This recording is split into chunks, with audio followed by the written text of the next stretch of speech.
오래전에 제가 청년들하고 사역을 할 때 청년 컨퍼런스를 참석하거나 또 준비하게 되어지면 저녁 집회는 그렇게 큰 어려움이 없습니다. 청년들이 다 함께 모여서 참여하는 일이기 때문에 참 은혜의 시간들이 되어지는데, 낮 시간에 저희들이 이 세미나를 여러 개 이렇게 청년들에게 오프를 합니다.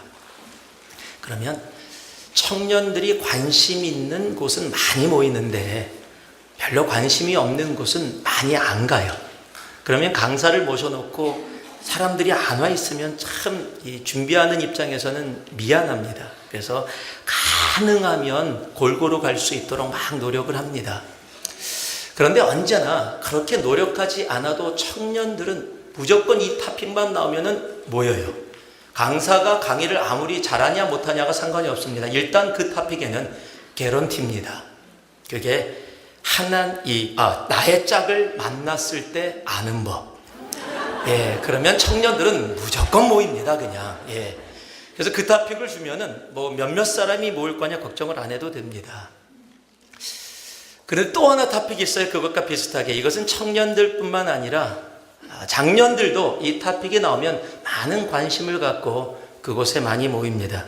그것이 하나님의 뜻을 아는 법입니다.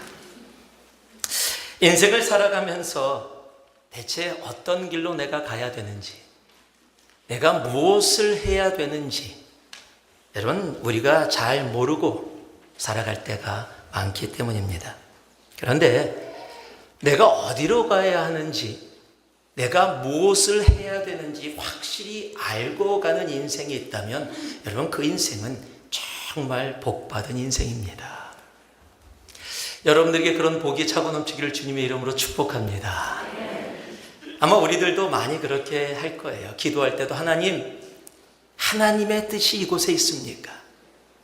하나님, 대체 내가 지금 이 상황 속에서 어느 길로 가야 합니까? 내가 무엇을 해야 합니까? 우리가 하나님께 그런 기도를 많이 지금도 하고 있습니다. 그리고 내 삶이 지금 이렇게 힘들고 어려운 이유 중에 하나는 내가 그 길을 잘 확실하게 모르기 때문에 내가 지금 이렇게 힘들고 어렵다라고 생각하기도 합니다.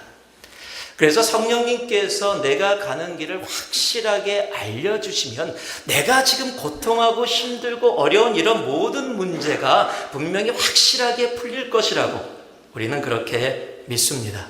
그런데요, 오늘 본문을 시작하면서 본문의 말씀에 무엇이라고 적혔냐면 성령의 보내심을 받아라고 그렇게 시작을 합니다. 지금 바나바와 바울이라고 부르는 사울이 세계 최초의 전도 여행을 떠나는데 지금 성경이 그들을 향해서 뭐라고 이야기하고 있냐면 성령의 보내심을 받아.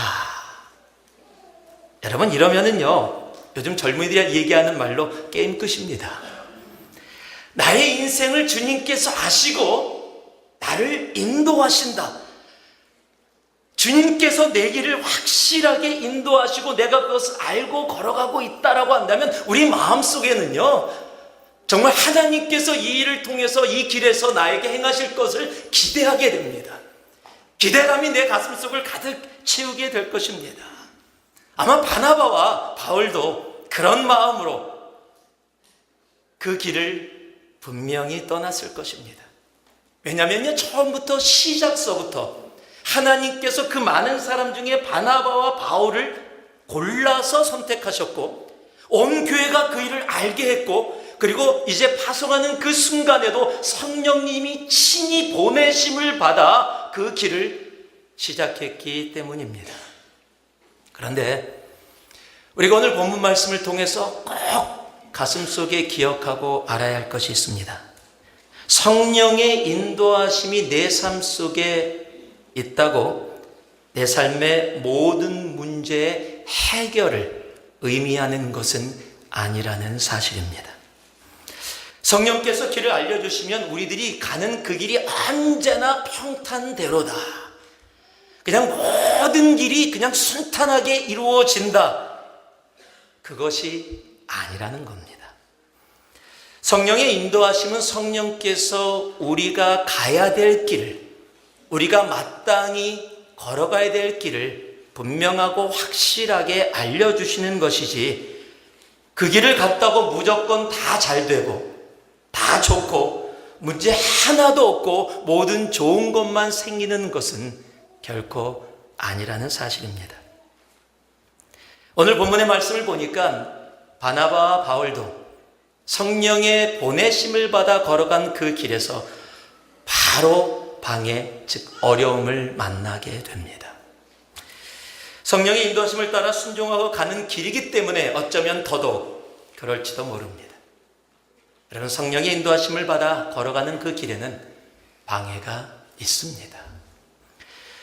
6절에서 8절 말씀을 보니까요, 제가 읽어드리겠습니다.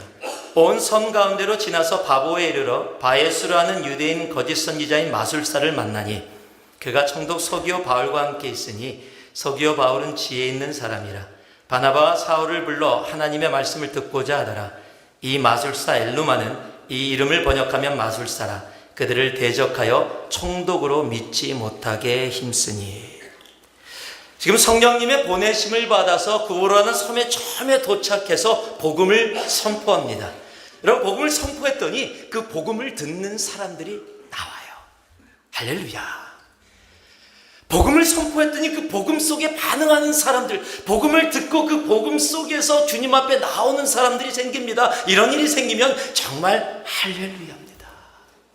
그런데요, 동시에 그 복음을 듣지 못하게 하는 사람들도 생겼다라고 성경은 기록하고 있다라는 사실입니다. 자기가 듣지 않는 것뿐만 아니라 그 복음을 다른 사람들이 듣지 못하게 하는 사람들까지도 그곳에서 동시에 생겨났다라는 겁니다. 이러면 놀랄 위합니까? 아닙니다. 여러분, 성령의 길은 문제 없음을 보장하는 길이 아니기 때문에 그렇습니다. 창세기에 보면은 우리가 너무도 잘 아는 믿음의 조상 아브라함의 이야기가 기록되어 있습니다. 많은 사람들 중에서 하나님이 아브라함을 선택하십니다. 그리고 그에게 모든 열방의 아버지 조상이 되겠다고 그렇게 약속해 주십니다. 하늘의 별처럼 땅의 모래알처럼 너의 자손이 그렇게 하늘의 축복 가운데 거하게 될 것이니까 이제 내가 지시할 땅, 가나안 땅으로 나아가라라고 하나님이 친히 명령하십니다. 여러분, 그런 경험을 하게 되어지면 얼마나 기대가 크겠어요. 하나님이 친히 뽑으셔서 하나님이 약속의 축복을 잔뜩 말씀해 주시고 지금 내가 너에게 허락하는 그 땅을 향해서 나아가라라고 한다면 우리는 분명히 많은 기대와 좋은 것들을 많이 상상하게 될 것입니다. 여러분, 그런데 창세기 12장에 보면은 아브라함이 하나님이 약속하신 가나안 땅에 들어옵니다. 그런데요, 가나안 땅에 들어왔는데 8절 말씀을 보면 가나안 땅의 상황이 이름을 기록해 놓습니다. 그 땅에 기근이 들었으므로 아브라함이 애굽에 거류하려고 그리로 내려갔으니 이는 그 땅의 기근이 심하였습니다. 약속한 땅에 왔는데요, 하나님이 가라는 곳에 왔는데 그곳에서 풍년과 적과 꿀이 흐르는 것이 나를 기다린 것이 아니라 기근이 있는데 그냥 단순한 기근이 아니라 그 기근이, 그 흉년이 심했다라고 성경은 기록하고 있다라는 사실입니다.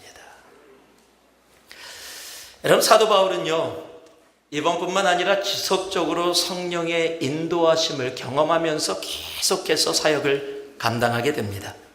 첫 번째 선교 사역을 마치고 이제 두 번째 선교 사역을 시작하면서 바나바와 바울은 이 아시아 지역을 다시 가서 격려하고 함께 나누기를 원해서 아시아로 가기 위해서 특히 사도 바울은 굉장히 힘을 씁니다.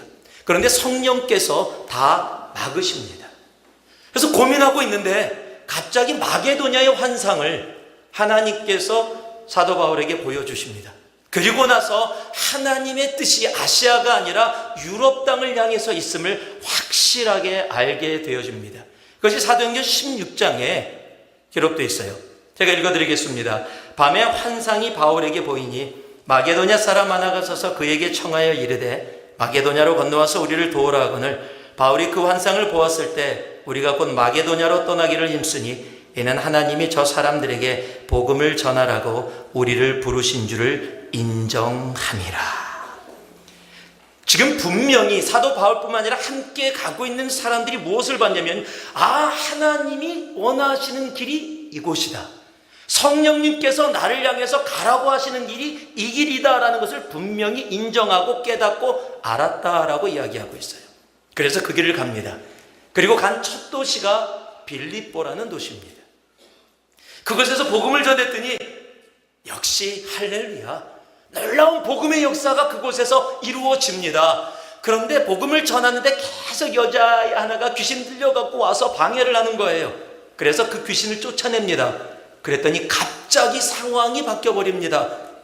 사람들이 소동이 일어나고 잡혀서 감옥에 갇히게 됩니다.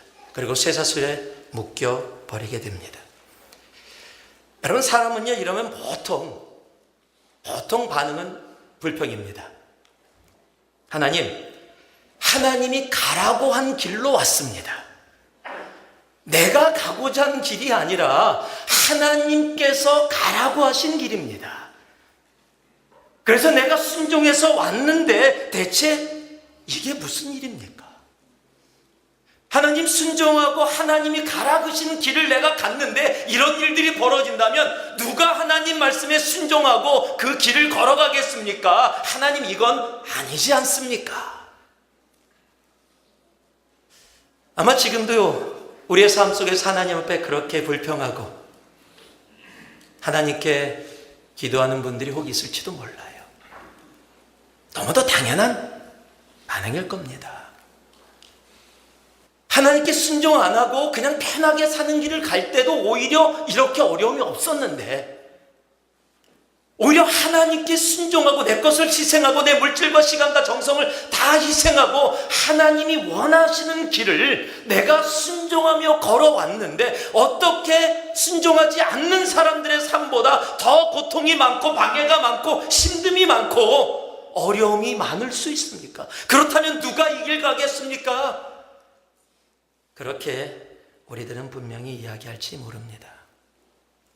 여러분, 그런데요, 여러분, 사도행전 16장 말씀을 계속 읽어보면 바울의 반응이 다릅니다.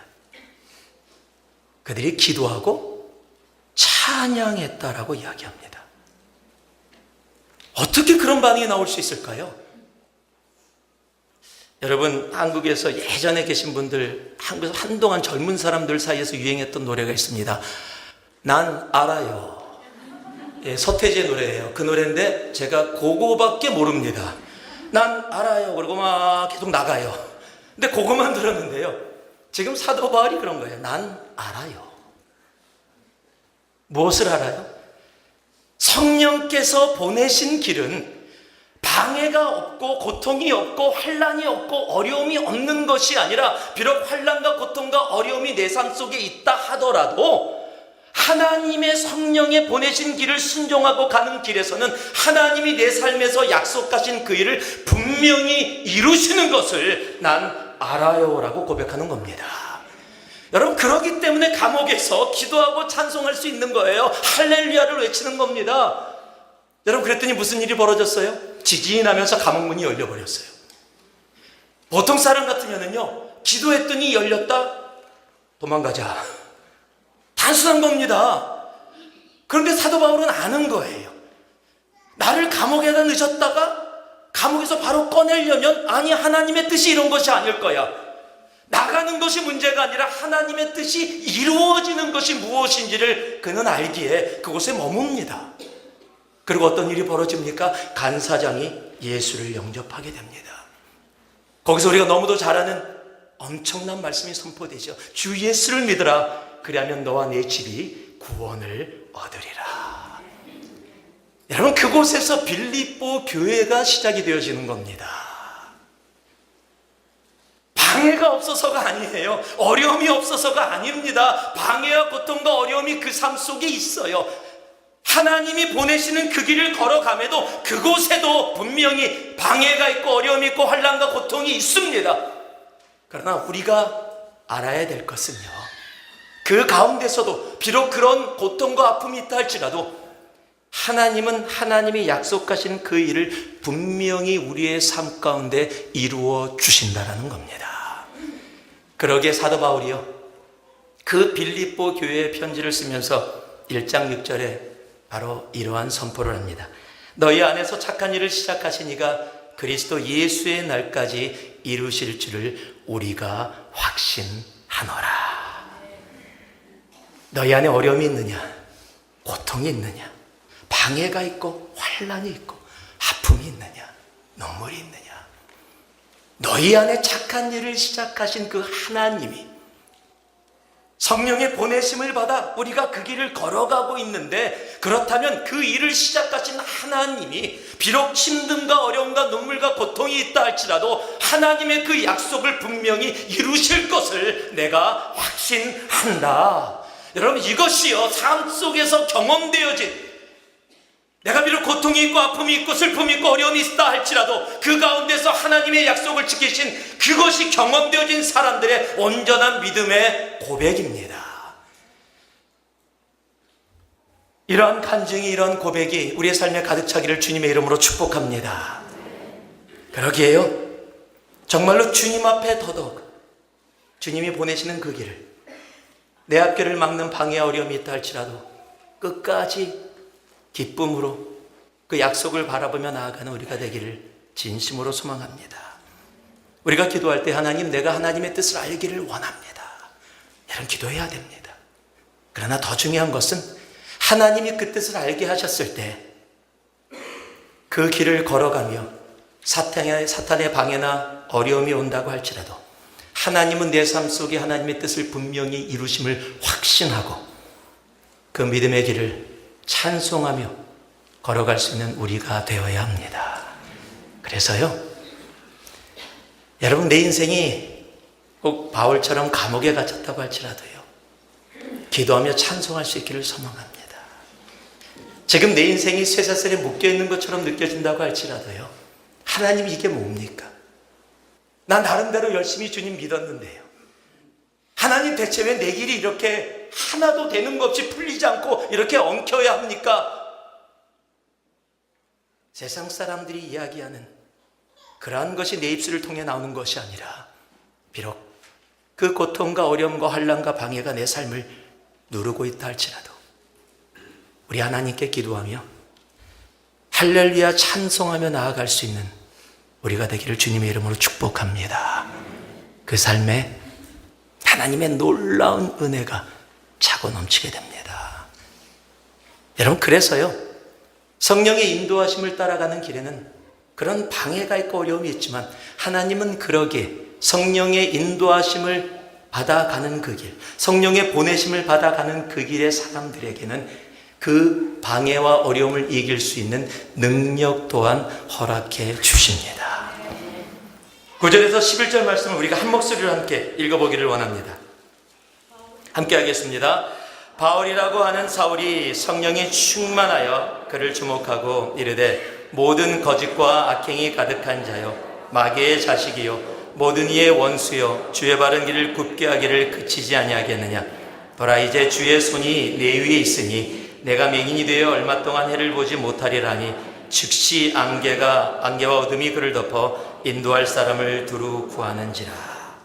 바예수라고 불리는 이 유대인 마술사가 바울이 복음을 전하니까 자기가 그동안 갖고 있었던 누리던 것들을 빼앗길까봐 방해를 하기 시작합니다. 회방을 합니다.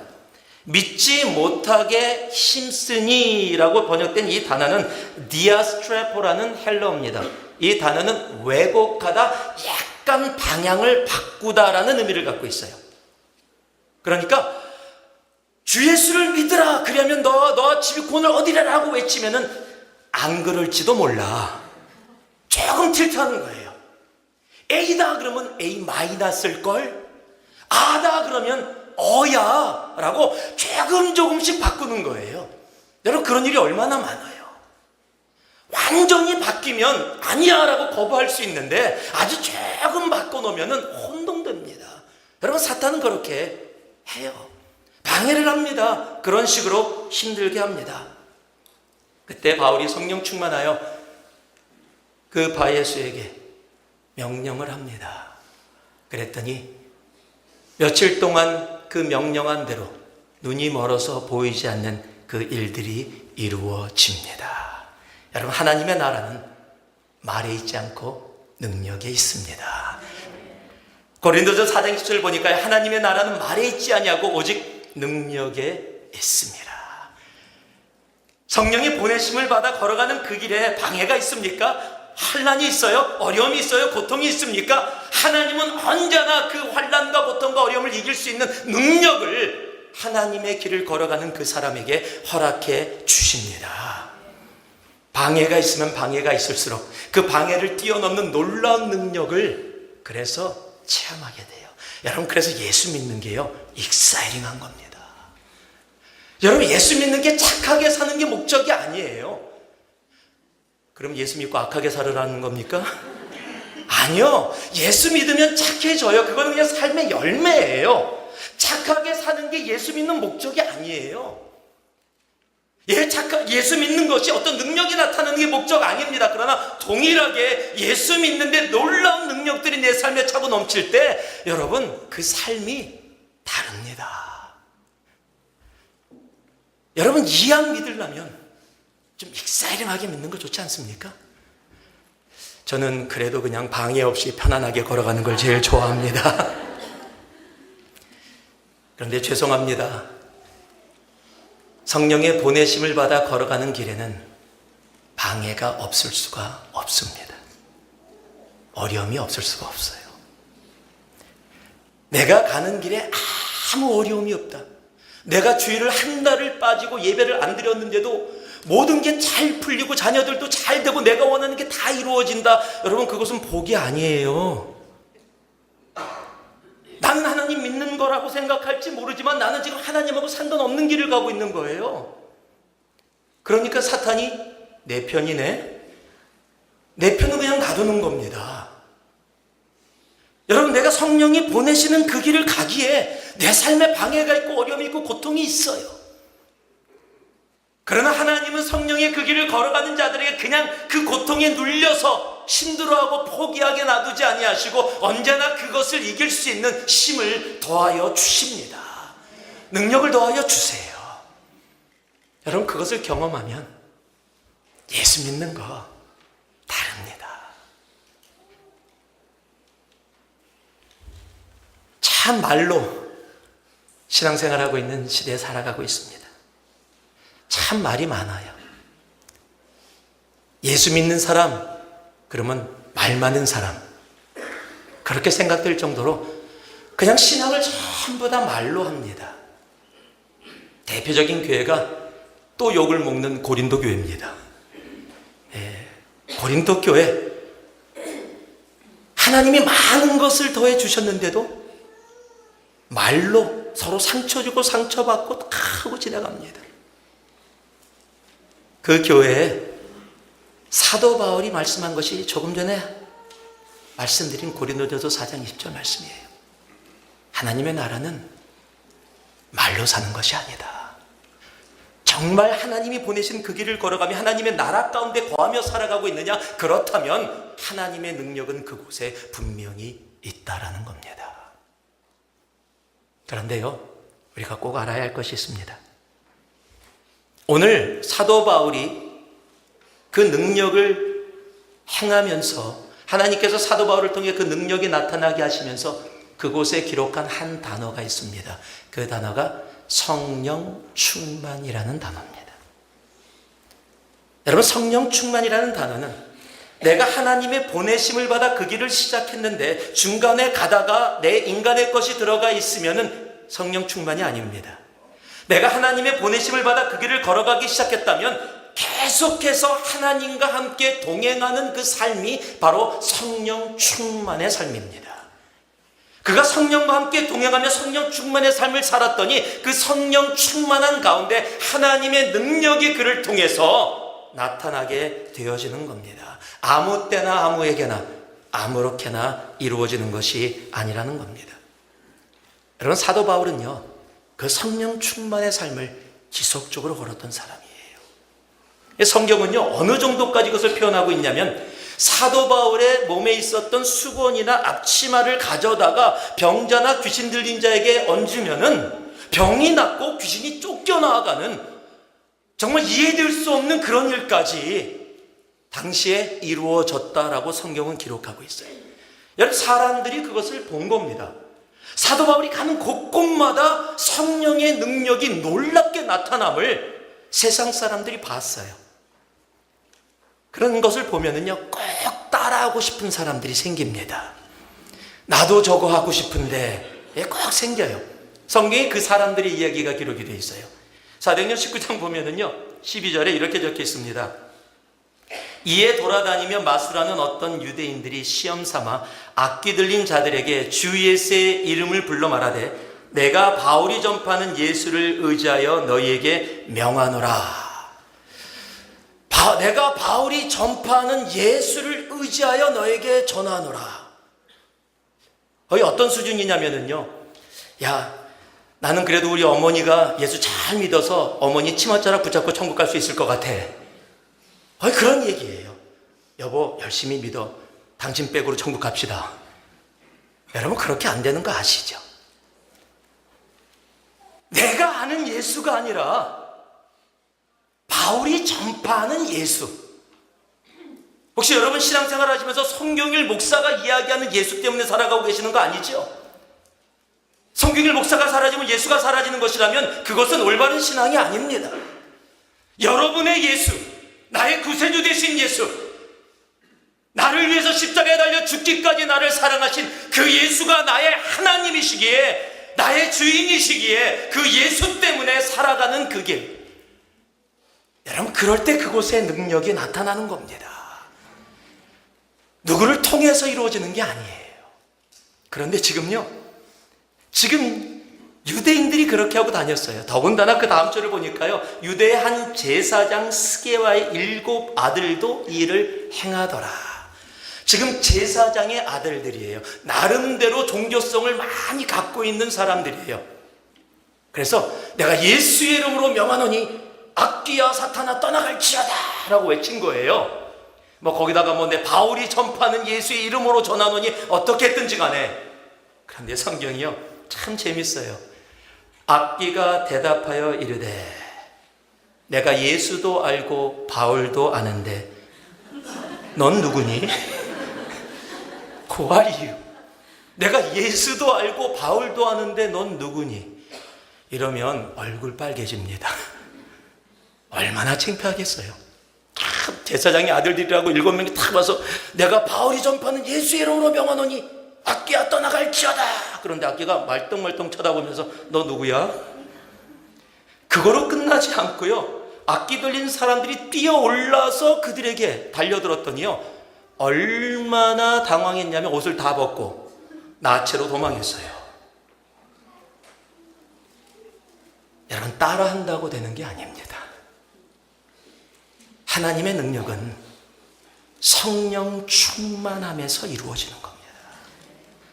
내가 오늘 이 순간 성령과 동행하는 삶을 살아가는, 성령 하나님과 내가 이 순간 함께 거하고 있는 그 삶에서 하나님의 능력이 나타나는 거지, 내가 시작을 하나님이 보내서 했다고 내 중간에 내 맘대로 내 뜻대로 살아가다가 하나님 능력이 필요합니다, 안 주세요, 뭐 하는 거예요 라고 불평한다면 그게 오히려 어리석은 일입니다. 그러기에 하나님이 보내시는 길을 가고 있다면, 내가 지금 걸어가는 길이 하나님께서 나를 인도하시는 그 길이라면, 여러분, 지금 이 순간에도 더더욱 성령과 동행하며 믿음으로 걸어가는, 그래서 누누이 말씀드렸죠, 신앙생활은 언제나 현재형입니다. 내가 어저께 성령의 보내심을 받아서 떠났다고 해도 내가 지금 성령과 상관없이 내 뜻대로 살아가고 있다면 여러분, 그것은 신앙이 아닙니다. 신앙은 오늘입니다. 신앙은 지금입니다. 제가 제일 듣기 싫어하는 소리가 왕년이라는 말이에요. 목사님, 저도 왕년에 선교 많이 갔었어요. 그럼 죄송합니다, 저는 속으로 그래요. So what? 겉으로는 얘기 안 해요. 왕년에 많이 가신 게 무슨 상관이 있어요? 제가 왕년에 성경 많이 읽었습니다. 제가 왕년에 교회에서 봉사 많이 했습니다. So what? 지금은요, 왕년열의 지금 이 순간 내가 성령님께서 나에게 말씀해 주시는 그 말씀 따라서 걸어가고 있고 그 말씀 속에 성령 충만함으로 내가 지금 이 순간 거하고 있느냐? 여러분, 그게 신앙이에요. 그게 믿음입니다. 그럴 때 그곳에서 하나님의 놀라운 성령의 능력이 우리의 삶 속에 차고 넘치게 되어지는 겁니다. 하나님이 보내신 길을 알고 걸어가고 계십니까? 그렇다면 매일 매 순간 그 성령 하나님과 함께 동행할 수 있도록 그 하나님을 찾을 수 있는 우리가 되기를 주님의 이름으로 축복합니다. 그곳에 내가 말로 표현할 수 없는 놀라운 하나님의 능력이 내 삶 속에 함께하게 되어지는 겁니다. 그러기에 성령의 보내심을 받은 길을 가는 사람들은 결코 쉽게 그 길에서 포기하지 않습니다. 13절하고 14절 말씀입니다. 우리 같이 한번 봉독하겠습니다. 13절하고 14절 함께 읽습니다. 시작. 바울과 및 동행하는 사람들이 바보에서 배 타고 밤빌라에 있는 버가에 이르니 요한은 그들에게서 떠나 예루살렘으로 돌아가고 그들은 버가에서 더 나아가 비시디 안디옥에 이르러 안식일에 회당에 들어가 앉으니라. 여러분, 공동체에서 함께 일을 하다가 힘든 것 중에 하나가 있다면 사람들에게 서로에게 주는 상처와 실망입니다. 성령의 부르심을 받아서 보내심을 받아서 같은 길을 함께 가기 위해서 손을 잡고 시작을 했는데 꽉 잡았던 손이 시간이 지나감에 따라 풀어지기 시작하고 어느 순간에 손을 잡지 않고 나의 길을 가고 있는 모습을 발견하게 될 때가 가장 힘들고 어려운 것 중에 하나입니다. 오늘 말씀을 보니까요, 바울과 바나바가 길을 떠나면서 젊은 마가라고 불리는 요한을, 마가복음을 쓴 그 마가입니다. 그 마가를 함께 데리고 갑니다. 아마 좀 나이들이 있었으니까 먼 길을 가고 지금처럼 뭐 차를 타고 가는 것도 아니고 추럭도 아니고 짐도 가져가야 되고 여러 가지 모습 때문에 젊은 마가가 자원을 했든지 또 바나바의 조카니까 삼촌이 가니까 나도 간다. 어떤 마음이 시작했든지 함께 시작을 했습니다. 아마 힘이 되어졌을 겁니다. 그런데 중간에 도중에 포기하고 예루살렘으로 돌아가 버립니다. 성경은 포기했다라고 기록하고 있지 않은데 성경 전체 내용을 읽다 보면 그가 포기하고 갔음을 우리는 쉽게 알 수가 있습니다. 왜냐하면 1차 선교여행을 마치고 2차 선교여행을 시작할 때 바나바하고 바울이 심하게 싸웠다라고 성경이 기록하고 있어요. 싸운 이유가 마가 때문입니다. 2차 선교여행을 떠나면서 삼촌된 바나바가, 우리 바나바 마음이 워낙 넓잖아요. 격려자잖아요. 그러니까 바나바는 he believes the second chance for everybody. 모든 사람에게 두 번째 기회가 있어야 된다고 생각하는 사람이에요. 그러니까 마가를 데리고 가자. 그런데 바울은 그 당시에만 해도 그렇지가 않았어요. 중간에 포기한 이런 친구는 내 삶에 필요 없다. 하나님의 복음의 사역에 도움이 안 된다. 절대 못 데려간다. 그래서 그냥 대판 싸운 겁니다. 나중에 화해를 합니다. 그래서 마가가 바울의 아주 귀한 동역자가 되어집니다. 또 바울도 그 성격 좀 많이 나중에 죽었을 거예요. 그런데 적어도 그 당시는 바울의 마음이 크게 그 모습 때문에 상했던 것은 분명히 확실합니다. 이렇게 함께 가는 길에서 딴소리하고 딴 이야기하고 상처 주고 상처받게 되어지면 좌절하고 낙심하게 돼요. 하나님은 우리로 하여금 함께 살게 하셨기 때문에, 공동체로 거하게 하셨기 때문에, 교회가 몸된 교회이기 때문에 주님의 몸된 교회로 하나 되게 하셨는데, 그래서 서로 우리는 영향을 주고 받을 수밖에 없는 존재이기 때문에 그래요. 오래전에 어떤 분들이 사람들의 심리를 연구하는 그런 조사를 했습니다. 아마 아시는 분은 아실 거예요. 어떤 조사냐면 엘리베이터에 사람이 탈 때 그 심리를 조사하는 겁니다. 높게 올라가는 빌딩에 엘리베이터에 사람들이 타면 보통 여러분 엘리베이터 누르면은 딱 열리면 사람이 있을 때 뭐 서너 사람 이렇게 서서 그냥 이렇게 있을 거예요. 서로 얘기하고 있든지 앞을 바라보고 있든지 서 있습니다. 그러면 들어갈 때 조금 어색해요. 사람들 서 있으면. 그래도 그냥 인사하면서 들어가서 자기가 원하는 층 누르게 됩니다. 그런데 엘리베이터가 딱 열렸는데 7명에서 8명 정도가 전부 다 벽을 쳐다보고 있는 거예요. 그러니까 문이 딱 열렸는데 뒤통수만 보이는 겁니다.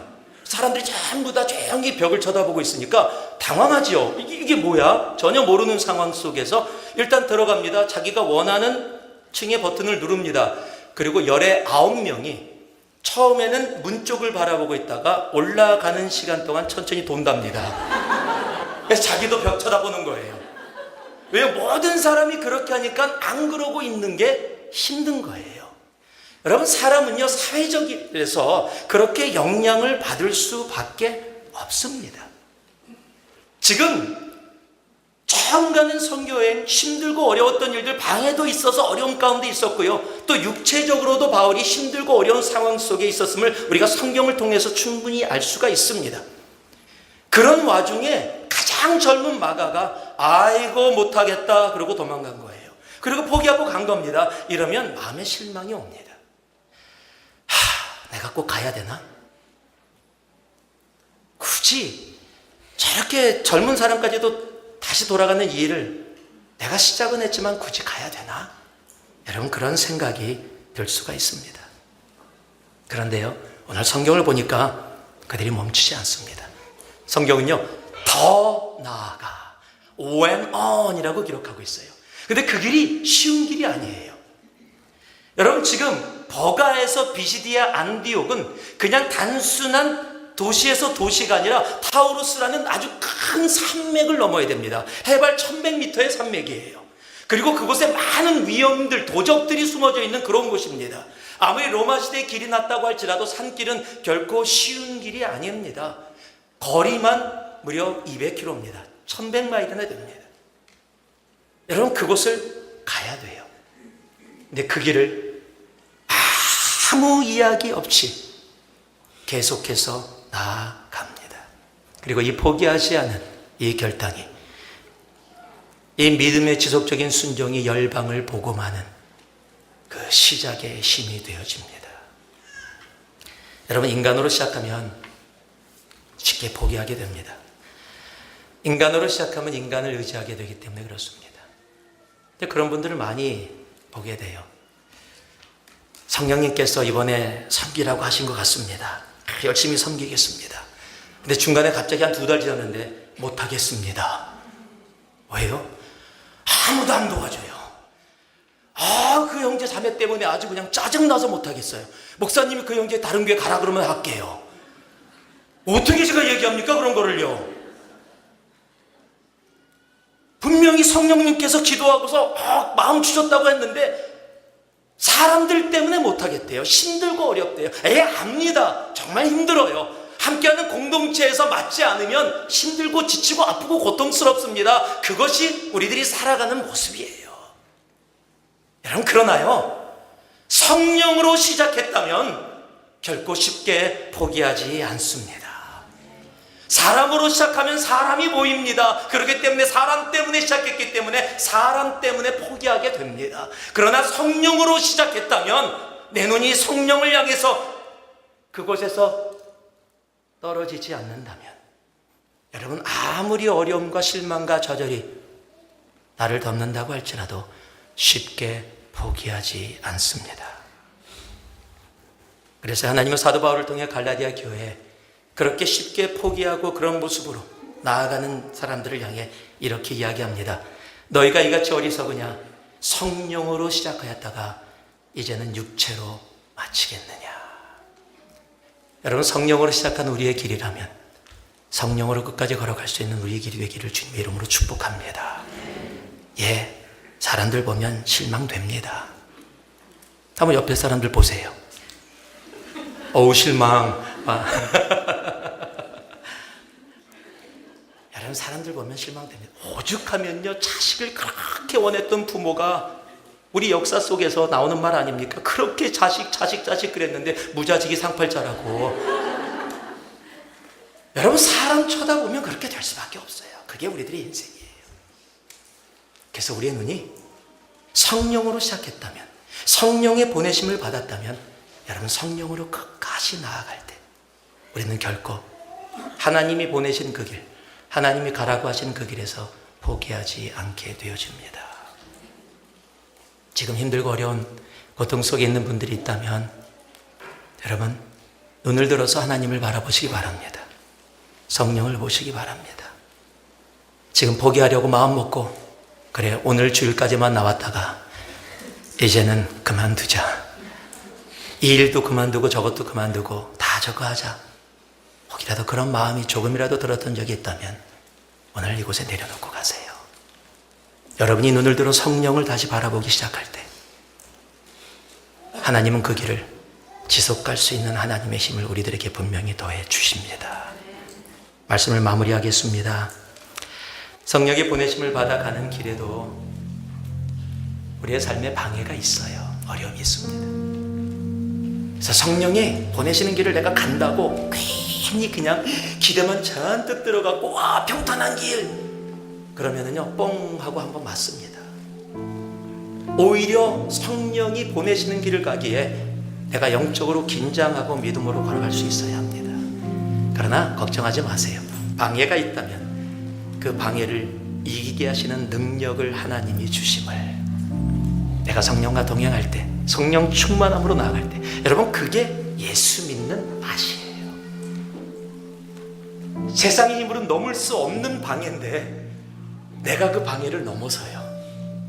와, 놀랍다. 나뿐만 아니라 주위의 사람들도 놀래요. 왜요? 내가 할 수 없는 일인데 그것을 넘어서요. 그게 하나님의 능력입니다. 그리고 그렇게 가는 길에 더러는 사람들을 바라보며 지치고 힘들고 아플 때가 있을지 몰라도 내가 눈을 들어 다시 성령을 바라보기 시작할 때 그 길을 지속할 수 있는 은혜를 우리에게 더하여 주십니다. 성령의 인도하심에 따라 믿음의 길을 지속적으로 갈 수 있는 여러분 모두가 되기를 주님의 이름으로 축복하고 축복합니다. 기도하겠습니다. 사랑의